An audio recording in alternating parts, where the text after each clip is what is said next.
मुख्यरित्या आम्ही गुंड प्रवृत्तीची कशी आहोत हे त्यांनी त्यांच्या वाणीतून दाखवून दिलेलं आहे. त्याचा निषेध करण्यासाठी आपण या ठिकाणी बुलढाणा शहरात एकत्र जमलेलो आहोत. महाराष्ट्राच्या कानाकोपऱ्यातून आलेल्या तमाम 72 शिवप्रेमी, कॉम्रेड पानसरे प्रेमी आणि ग्रंथप्रेमी बांधवांचं मी प्रथमतः स्वागत करतो, अभिनंदन करतो. मित्रों, उसूलों पे आज आए तो टकराना जरूरी है. अगर हम जिंदा है तो जिंदा नजर आना जरूरी. कारण तुमच्या भीतीला, तुमच्या धमक्यांना आम्ही बळी पडणार नाही.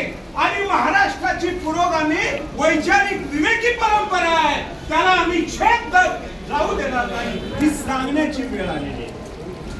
आणि म्हणून आता मान्यवर वक्त्यांनी सांगितलेलं आहे, वेगवेगळ्या माध्यमांनी सुद्धा 22 तारखेपासून या ग्रंथावर ऑब्जेक्शन घेण्याचं काम, प्रकाशकावर ऑब्जेक्शन घेण्याचं काम ज्यांनी केलेलं आहे, तेव्हापासून या ग्रंथांच्या 10,000 प्रती विकलेल्या आहेत.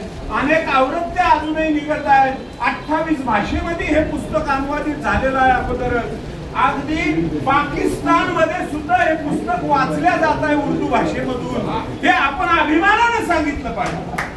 या देशातला मुस्लिम बांधव नाही तर पाकिस्तान मध्ये विविध देशातला मुस्लिम बांधव सुद्धा या ग्रंथांचं वाचन करत आहे. आणि शिवाजी महाराज आमचं आहे, आमचं श्रद्धास्थान आहे, आमचं आशास्थान आहे, आमचे उद्धार करते आहेत असं ते ठणकावून सांगत आहे.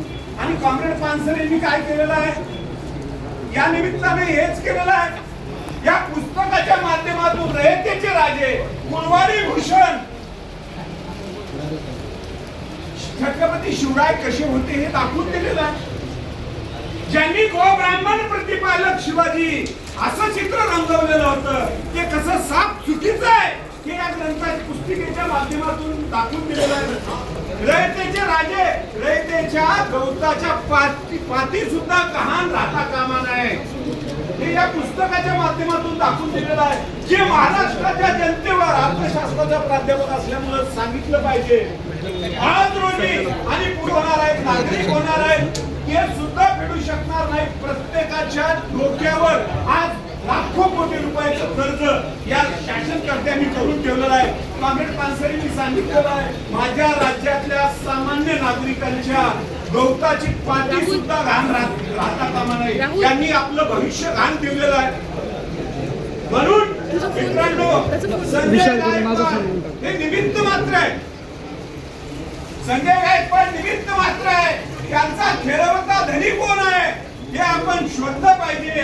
आणि येणाऱ्या काळामध्ये आपली विवेकी परंपरा, आपली पुरोगामी परंपरा, हे कॉम्रेड पानसरे यांचं पुस्तक, अण्णांचं पुस्तक अधिकाधिक लोकांपर्यंत घेऊन जाण्यासाठी आपण कृती कार्यक्रमांची आखणी केली पाहिजे. आता येत असताना मी काही शिक्षक बांधवांशी चर्चा करत होतो. चर्चा करत असताना आपण म्हणालो, गाव पातळीवर, तालुका पातळीवर, जिल्हा पातळीवर 50-50, 100-100 सुजाण नागरिकांपर्यंत हे पुस्तक पोहोचवलं पाहिजे. त्याच्यावर आपण नंतर 8 दिवस 10 दिवसाचा अवधी देऊन चर्चा घडवली पाहिजे. चर्चानंतर एक व्याख्यान झालं पाहिजे, जेणेकरून खऱ्या अर्थाने शिवाजी महाराज आमच्या अंतर्मनात कसे बसलेले आहेत आणि ह्या अंतर्मनाच्या गाभाऱ्यातून शिवाजी कोण होता हा आवाज आलेला आहे.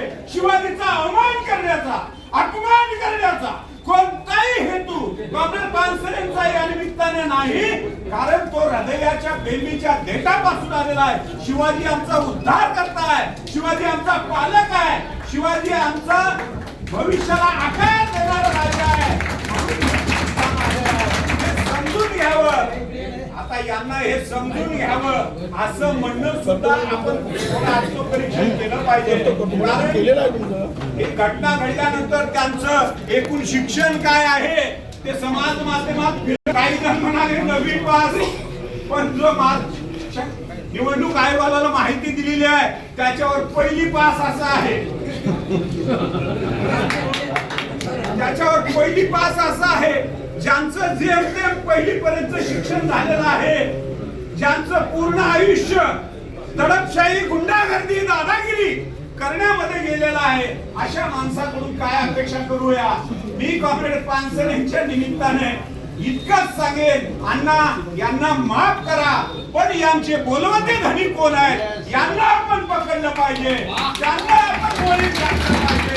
या निमित्ताने इतकंच मी मला बोलण्याची संधी दिलात, सर्वांचे आभार व्यक्त करतो. थांबतो.